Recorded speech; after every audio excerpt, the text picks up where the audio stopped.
I love bulldozer बाबा, I love bulldozer बाबा, I love bulldozer बाबा, आई लव बुलडोजर बाबा। देश विरोधी गतिविधियों को ठीक से जिसने दाबा। आई लव बुलडोजर बाबा, आई लव बुलडोजर बाबा, जय हो बुलडोजर बाबा, आई लव बुलडोजर बाबा। दंगाई को नंगा करके चंगा करते बाबा।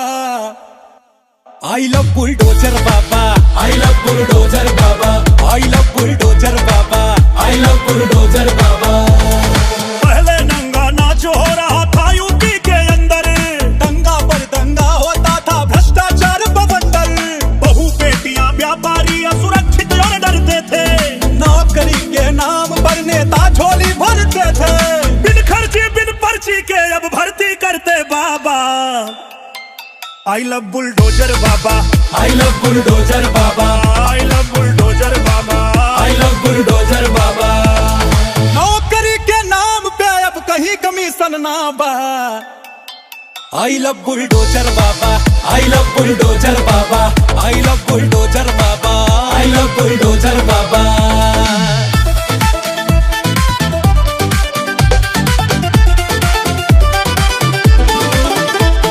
राशन पेंशन और कॉलोनी गांव शहर स्तर तक पहुंच रही सरकार की योजना अब गरीब के घर तक। बुलडोजर मॉडल की चर्चा देश के कोने कोने है, विकसित भारत के सपने यूपी से पूरे होने हैं। 47 ने देखा या सही चपले रहा बाबा। आई लव बुलडोजर बाबा, आई लव बुलडोजर बाबा, आई लव बुलडोजर बाबा, आई लव बुलडोजर बाबा।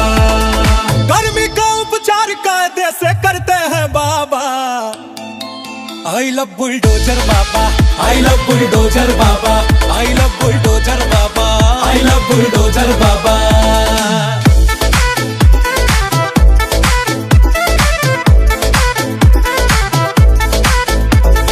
धन का बंदर बांट था पहले, अब यूपी में योगी है। जिला एक माफिया एक था, अब तो डीओपी है। रामलला अपने घर आए, महाकुंभ इतिहास रचा।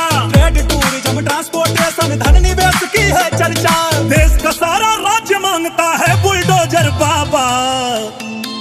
आई लव बुलडोजर बाबा, आई लव बुलडोजर बाबा, आई लव बुलडोजर बाबा, आई लव बुलडोजर बाबा। योगी जैसन इलाज करने वाला केहू ना बा। आई लव बुलडोजर बाबा, आई लव बुलडोजर बाबा, आई लव बुलडोजर बाबा, आई लव बुलडोजर बाबा।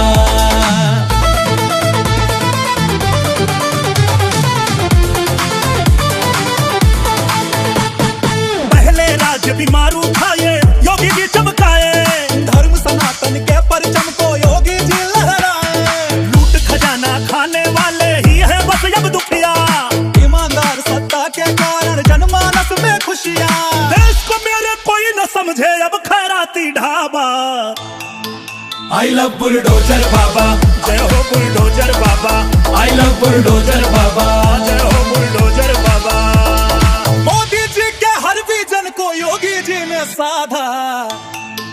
आई लव बुलडोजर बाबा, जय हो बुलडोजर बाबा, आई लव बुलडोजर बाबा, जय हो बुलडोजर